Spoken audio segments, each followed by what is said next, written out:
Welcome to Blizzard Fire. We hope this video helps fire up your solution. You begin by confirming the essentials so the fix goes smoothly. Make sure the device is online and you have your Apple ID email, device passcode, and access to a trusted phone or device. Once done, open Settings and tap your name. If prompted that the account is disabled, select Sign-in options or use device passcode. These first steps force the system into the recovery pathway and establish contact with Apple's verification services so you can proceed securely. You'll now prove ownership. When Apple asks, approve the sign-in on a trusted device or enter the verification code sent to your phone.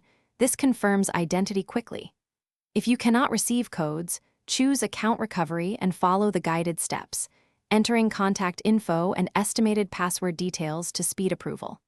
Make sure the device stays powered and online, because account recovery can require review and take hours to days. Patience preserves your chances of Once Apple confirms your claim, reset your password and sign back into all devices. You'll restore sync and services. Make sure to update security. Add a backup phone number, verify trusted devices, and enable two-factor authentication to prevent future locks.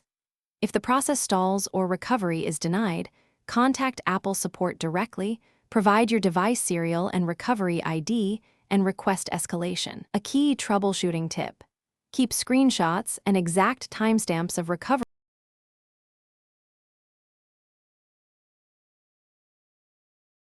Thanks for watching. If you found this helpful, don't forget to like and subscribe.